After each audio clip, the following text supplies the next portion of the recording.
Hi, I'm Kurt from Kurt's Auto. If you wanted to know what happens to an engine when the oil pump stops pumping oil, that's what this video is going to be all about. I'm going to take this small block Chevy apart and show you what happens when the oil pump quits pumping. Well, at first look at the bottom of the car, you can definitely see there was some oil back in this area and all over the transmission that was probably leaking from the distributor not being seated properly. So I just took the filter loose and absolutely no oil came out at all. So there's hardly anything in the filter. So they must have taken the filter off and possibly tried to crank the engine over to see if it was pumping oil out. So 100% the oil pump was not turning, because otherwise that filter would have to be full. All right, so what comes out of here? We'll have to look and see. Doesn't look very metallic, but my guess is that the oil never circulated. Once the oil shut off, the bearings are spinning dry, so any metal is probably just welded together on the crank. Well, I went ahead and I got it drained out and thrown into a stand here. And as I was rolling it over, I heard something. Can guarantee that we have some major failure. Pretty sure we got some chunks of connecting rod in the bottom of the pan, because when I went from right side up to about the halfway point, you could hear parts sliding against the metal of the oil pan. And when I flipped it all the way over, I heard it clunk again. So we've either got broken main caps or rod caps laying in the bottom of the oil pan almost for sure. So I'm gonna go ahead and get the oil pan zipped off of it, find out what's inside. All right, well, we're gonna zip the pan off here, find out what the damage is.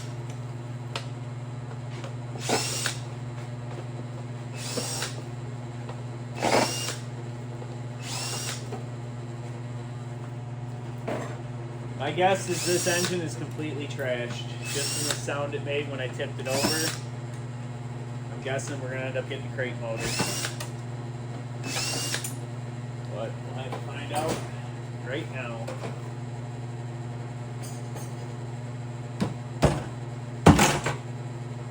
Pan's loose. Side rails out. What was the noise I heard? Oh boy, the oil pickup tube fell out also. Weird.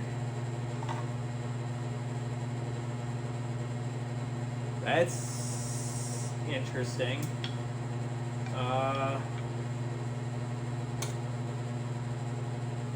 That might have been a factory flaw that was not what I was expecting to see, but I definitely heard something flying around, and it was the oil pickup tube. That's why it's nice to tack weld these things when you press them in. My guess is that didn't kill the engine, though. It was obviously the fact that the drive shaft fell out of the oil pump, because you can see right here we got torched rod bearings. Might have spun the front main bearing also. This is pretty black here. Let me put the pan down. The pan's got a fair amount of residue in the bottom. No huge chunks or anything.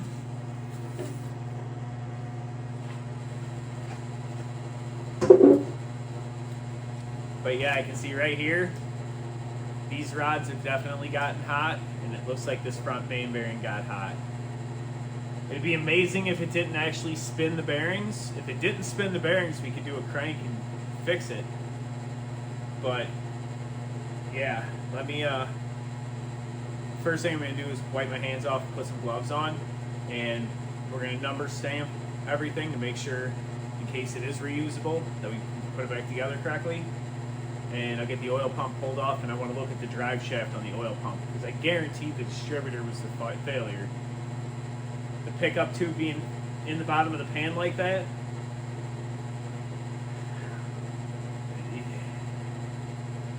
it was in there for a while, because this surface is clean and this surface is really dirty. So my guess is it was stuck to the bottom of the pan for most of this engine's life, and it was just sucking oil through the pump. without the screen being installed. All right, the first thing I'm going to do before I start to take this engine apart is number stamp all of the main caps and all of the rod tops and bottoms on the rod cap and on the connecting rod. You have to do that because if you mix these up, your engine won't go back together correctly. So it's very important that you have them marked. It actually looks like the main caps have been stamped for me, but I'm pretty sure the rods have not.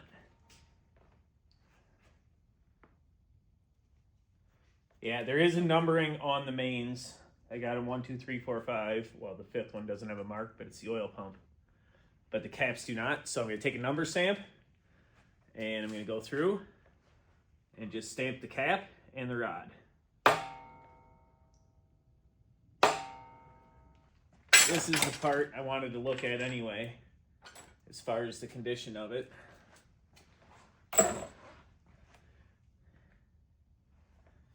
The drive shaft for this oil pump is going to tell the story of how it fell out of the distributor, I think. This off of here.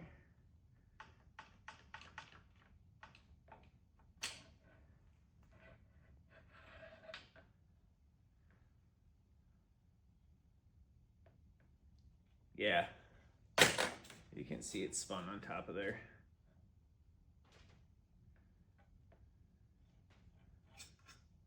Absolutely. I want to make sure this isn't going to drip anything. I'll get a better picture of this in a minute, but you can absolutely see the wear. So I'll do better with that with a closer shot. Distributor definitely caused this problem. So we'll get this last number stamped here.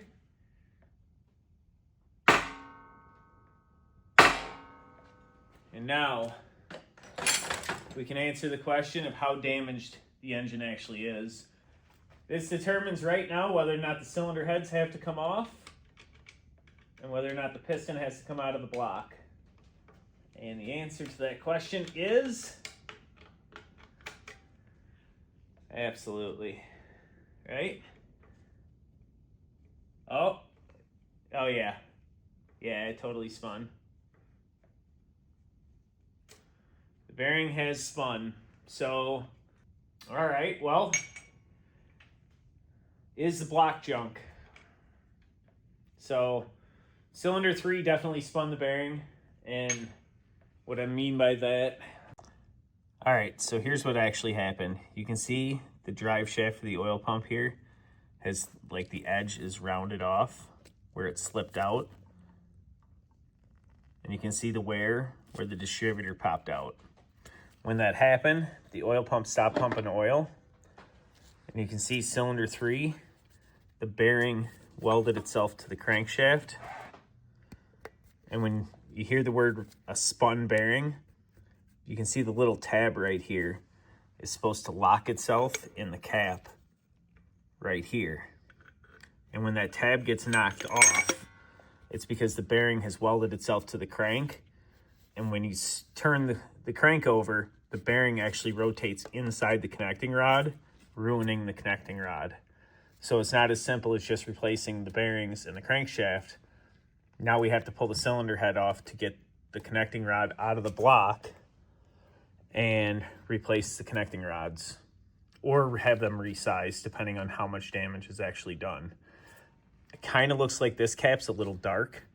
You can see how these are all nice and shiny, and this one's kind of black. That's how I could tell this was the spun rod. And it has this metal coming out of the center here. All right, because I really got to know, and this determines whether or not the block is good or not. I'm going to pull the front main cap off. And as long as this bearing didn't spin inside the main of the block, there's a good chance that we can fix this engine without going to a completely different one. If it's spun in the block and it needs a line hone, we probably just want to order a new engine. Dang it.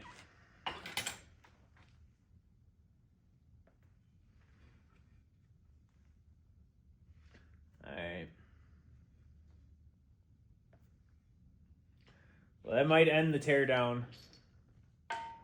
So I was right, the dark color. I've seen enough of them do this that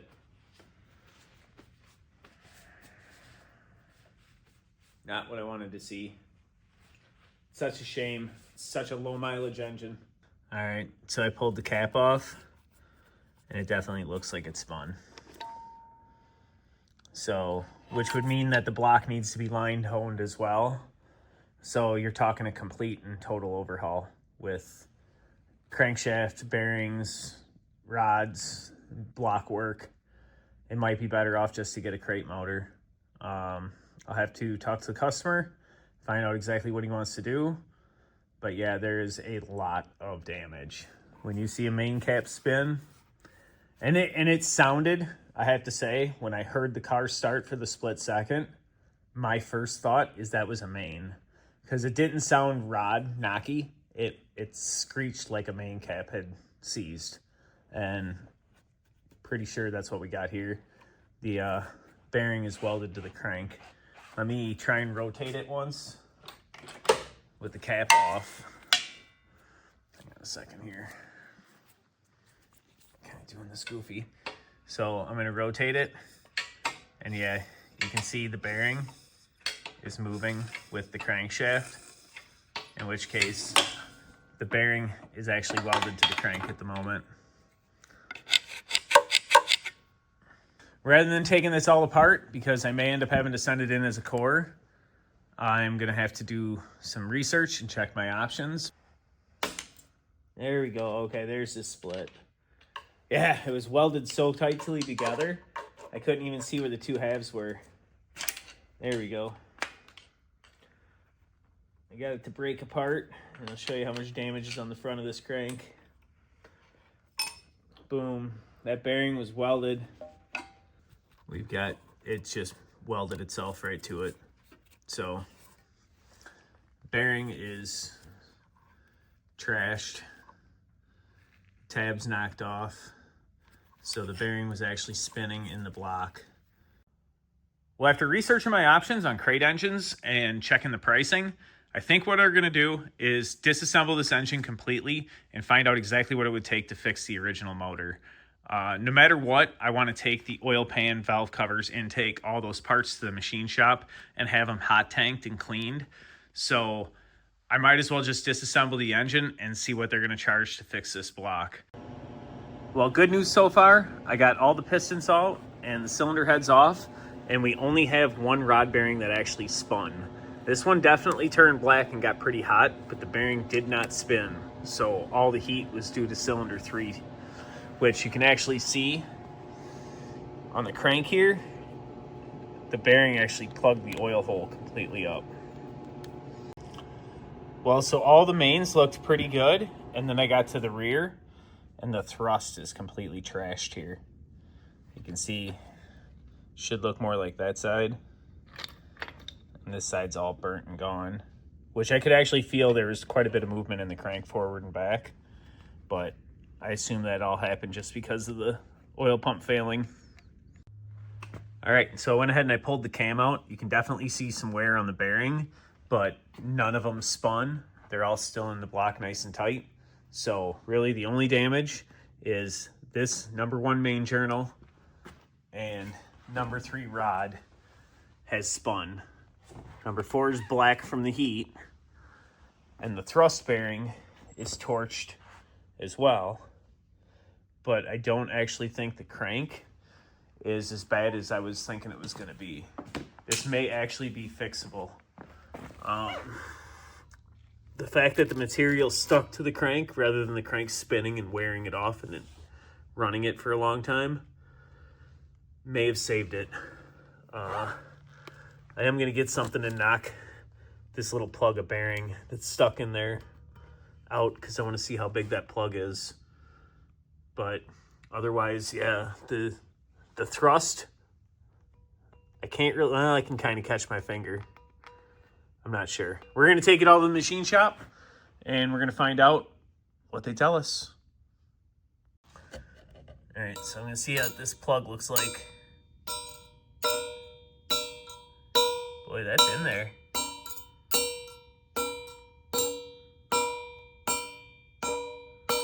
There it comes.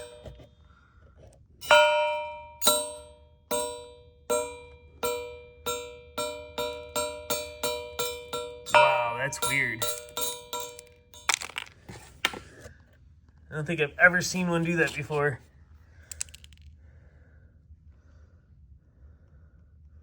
It's all the bearing material melted down and got shoved into the crank. That is strange. I've never seen bearing material do that before. I almost wonder if this was some kind of defect in the crank, that maybe this journal had restricted oil flow all the time. But yeah. It almost seems like it's too hard a metal to just be bearing material. I don't know. I've never seen that before. And actually, the closer I look at it, it looks like it's spun, like this piece right here. Looks like it was a shaving off of a drill bit. I kind of wonder if maybe there was some material in that hole from the factory. Well, actually, this piece is barely magnetic. Okay, it's got to be bearing material.